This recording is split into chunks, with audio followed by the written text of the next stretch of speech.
All right. So with that, we'll move on to our second panelist, Justin Shaffner, also a recipient of a fellowship this year from the center.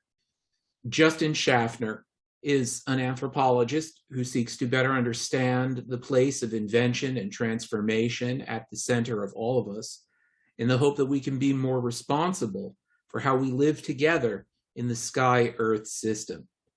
Toward this end, with Adam Lewis Klein, he co-founded Oscillations, Non-Standard Experiments in Anthropology, the Social Sciences, and Cosmology, an independent open access journal. His doctoral research at the University of Cambridge in social anthropology focused on the politics of resource extraction in the Pacific, where he was first introduced to Melanesian thought as a lived, embodied experience and practice. Justin is the recipient of a fellowship from the Center for Global Polytheist and Indigenous Traditions for his work relating to the revitalization of indigenous traditions in Papua New Guinea and their continued relevance for contemporary social and political thought. He's also a research associate at the University of Michigan's Center for Social Solutions, where he focuses on issues related to the future of work and global commodity chains. And so with that, I'll hand it over to Justin Shaffner.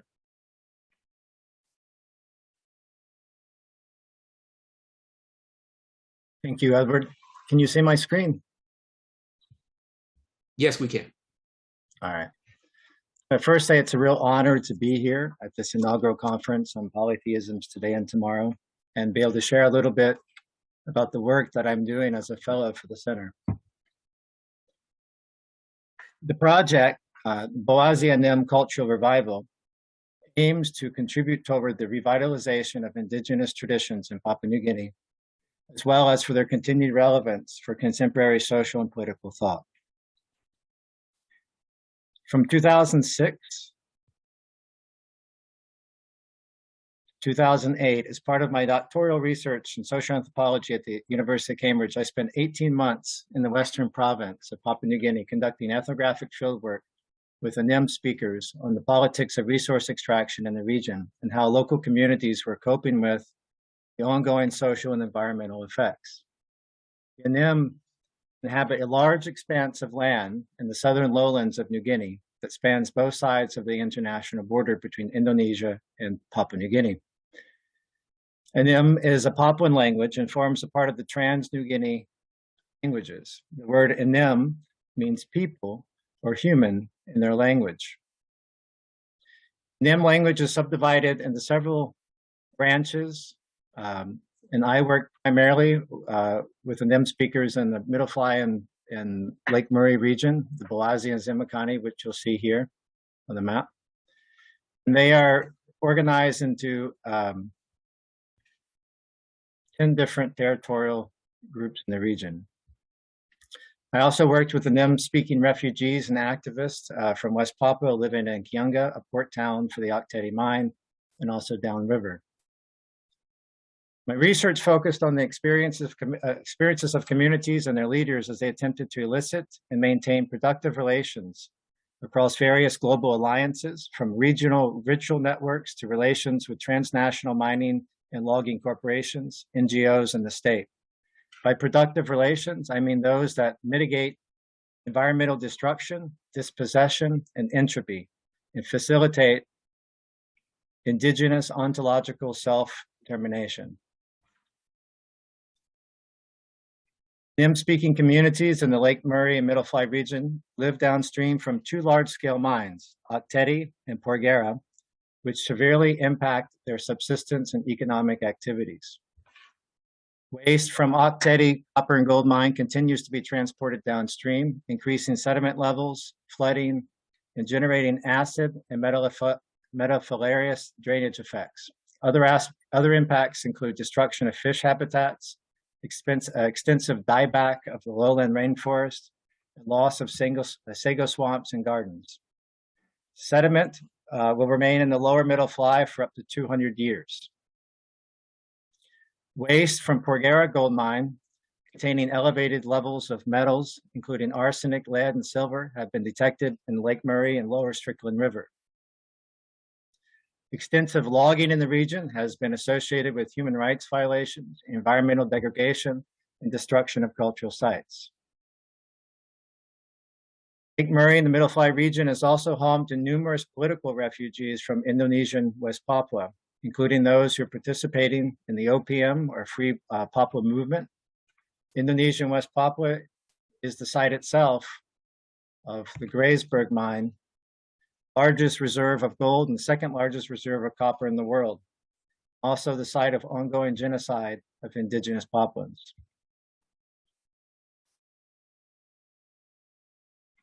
I worked alongside Kamokanem, or community leaders and elders involved in these different struggles across the region, often involving litigation against both transnational corporations and the state, as well as the coordination of strategic partnerships with national, international NGOs, such as Greenpeace. The gloss given in English for Kamokanem is chief or fight leader. Kamok refers to the bundle of feathers given in recognition for the work in looking after people and growing each other in the way that a parent might look after their own children. It's worn on the tip of a bow as a sign of prestige and honor. Kamokanem occupy a position of perpetual movement between the inside and outside of the community, attempting to mediate the flow of vitality between the two. As part of working with these Kamokanem, following them as they moved about through various networks in the village, town, and city, I was introduced to the Anem's distinctive religious traditions and history as embodied in the house tambaran, or spirit house, where I spent many hours sitting at the feet of the elders, enraptured by their stories, songs, and performances. Here, I was initiated into Melanesian thought as a lived, embodied experience and practice. My body opened up like a coconut, sprouting out of itself. I came to understand the importance of this living tradition of practice embodied social thought for the Anem and their engagement with others in the sky-earth system. I came to understand the place of Lake Murray in the Middle Fly region that it occupies as a ritual center within a larger regional cosmology and system of relations that expand both sides of the international border. Throughout the Sahul Shelf region, which includes all of Melanesia and also Aboriginal Australia, oral narratives and songs materialize relationships between people and ancestral figures and the environment. They describe abiding events whose effects are understood to structure world history. Anthropologists often refer to these narratives as wandering hero stories or Papuan hero tales or emplaced myth. For the Anem, they are not mere stories, but rather they call forth the ancients who they know by many names, including Dema, Amai, or grandparents, or Mbubukam, God. For the Anem, everything about Dema, or the Dema, is surrounded with awe and mystery. Through their actions, the sky-earth system came into being and continues to this day. All of the world and all that is a part of it, the sun, the moon, and stars included, either originate from Dema or owe their particular form to them. They are present and active in the communities and landscape today. They are present in the material body. They are there in the genealogies. They are present during ritual performances of song and story. They are there in the ground. They are present when hunting and processing sago. They are there in thought. They are the sky-earth system as immanent humanity. Be still and listen. Lake Murray and Middle Fly region occupies a special place in the Transfly River regional cosmology and ritual system. It involves people on both sides of the border, including the Marananem and Yenan, who recognize the Middle Fly as their ancestral home. The movements of three significant wandering heroes converge here. The old woman and her sisters who descended from the Northeast, from the Southern Highlands region, a giant who was wandering the Southern Lowlands, and Ngiwa, who came from the Southwest coast and traveled inland to Lake Murray before going west again and returning the way he came. Middle Fly and Lake Murray region was also home to the original Mayo and Sosum rituals that Von Ball speaks about in his book. Before Ngiwa came, things were not good. Entropy, decay, and dissolution were everywhere. Wherever he traveled, restored a sense of balance and proportion between the earth and the sky. We're told by the Yenan, that before Ngiwa's intervention, the upper beyond had no females, the Boazi lived underground as pigs, the Aroba were cassowaries at the mercy of a malignant supreme being. The Ye, for their part, lived somewhere in the Middle Fly region in a subterranean hole, together with the other nations just mentioned, including with the white man. None of them had either mouths or nose, ears, or eyes. It was Ngiwa who, by cutting them open, finished their human shape. They immediately started talking. Ngiwa listened. Hearing their speech, he said to some of them, "You are the upper beyond." To others, "You are Boazi." While others again he called Ye, and finally there are those whom he called Kanum. He then divided them into groups and escorted them one by one to the country where they belonged. Marin to the upper beyond, Boazi to the upper fly, and the Ye to the Maro.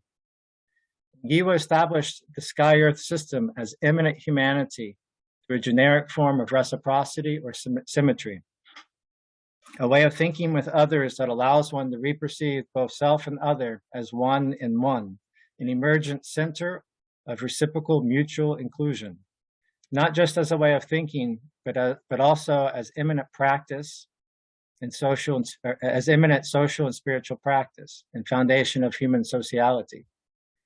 Ngiwa abolished all division, all inequality, debt, and currency.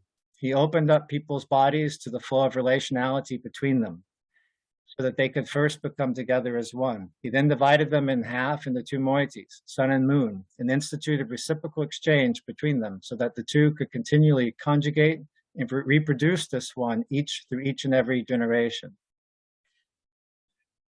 Each community or territorial group is a clone of the sky-earth system, each its own totality and center, of a fractal polycentric social system composed of other such centers and totalities, such that any two could relate to one another as two halves of one sky-earth system. In this way, they are able to reproduce themselves as one over and over again at different scales. This form of immanent social action has an annealing effect through a rigorous and continuous ontological refactoring and redistribution of the one between all of them. Today, new giants roam the landscape in the form of the state and transnational corporation, the two-headed state monster that oppresses the world's minorities, a commodity form that refuses all reciprocity, conviviality, and communitas. Despite having been severely impacted by these giants in the form of colonialism, resource extraction, and evangelical Christian activity, these traditional knowledge practices are still present in the landscape and communities, waiting to be revived. Contemporary generations are experimenting with different ways of situating their own tradition in relation to these new giants. Questions concerning how to live with the long-term effects of resource extraction and what constitutes economic and cultural sustainability have yet to be resolved. In light of these concerns, traditional knowledge practices continue to be resources by which communities seek to understand and mitigate future impacts. In 1987, the objects of 3 different spirit houses in the region were destroyed by converts of the Evangelical Church of Papua New Guinea, including the head of Cow, or Sosum, one of the giants. NIM communities in the Middle Fly and Lake Murray region express ongoing concerns about the erosion of their knowledge practices and a desire to preserve them for future generations. The greatest threat to these indigenous traditions is dispossession of the relationship to the sky and earth as mediated by Ngiwa and other Dema. In exchange for being initiated into these traditional knowledge practices, initiating me into my own relationship with Ngiwa and the Dema, community leaders ask that I act as a kind of middleman or diplomat between their world and my own. A middleman is someone who is able to act from the center of a reciprocity of perspectives, that is, to embody in one skin a place that is able to hold each each of them together from the center, not one over the other, but the two together as one between the sky and earth. This is what Ngiwa invented, a way of thinking and living with others symmetrically between the sky and earth. Outcomes of this research project aim to contribute to the broad understanding, preservation, and revitalization of Anim living traditions and Melanesian thought more generally, including Ngiwa's invention of a reciprocity of perspectives within the sky-earth system. And they include the following. Paper for the Center for Global Polytheist and Indigenous Traditions, written in consultation with source communities that will contain a description of the current status of Anim lived traditions in the Middle Fly and Lake Murray region, and also include Anim accounts of the birth of the sky-earth system and also humanity, and of their encounter with modernity in the form of colonialism, Christianity, and resource extraction. It will also outline the beginnings of a counter-epistemology, one capable of acting as a middleman or place between Dema metaphysics and Melanesian social thought more generally, on the one hand, and the worlds of anthropology and social science on the other. It aims to do so by instituting at the center of ethnographic description the kind of reciprocity of perspectives that Ngiwa instituted among the Anim, a perspectival center capable of seeing each in a symmetric relation to the other between the sky and the earth that we call home. Such a non-standard anthropology would no longer have the authority to auto-position and determine the other, even in description. The axiomatic suspension of authority would allow us to reapproach Anim and other living traditions for what they are: lived embodied experience and practice, intentional ways of living together and sharing responsibility for the health and well-being of our collective sky-earth system. When generalized, such a methodology also opens up possibilities for anthropology to act as a generic crossing point between thought worlds, and not just for the sake of ethnographic description, but also as generic ways of thinking and living with others immanently. This is the kind of work that Adam Louis Klein and I are developing with Oscillations, a platform for research and publication dedicated to non-standard experiments in anthropology, social sciences, and cosmology. And we'll hear more about the sky-earth system as a generic cosmology tomorrow from Adam. The Blasi Anim research project will also culminate in the publication of a digital archive and website, kind of virtual counterpart to the traditional house tambourine or spirit house, so that Anim can represent themselves, their histories, and concerns to the world beyond the island of New Guinea. The website also aims to educate the public concerning the contemporary flight of these communities and those like them. It would be a site for ongoing collaboration with others and a cultural resource for communities by helping them to preserve and revitalize traditional knowledge practices for future generations. These and other events are planned and will be carried out in conjunction with source communities. Thank you. All right, thank you. Thank you so much for that. And again, I mean, just as I said with regard to Stefanos, it's so personally rewarding to me that we're funding this work through the center, because I think that Justin's work really models to me, a new model of scholarship that is engaged, ethical, and disruptive at once. And I think it's very powerful work that I feel very strongly about supporting through the center.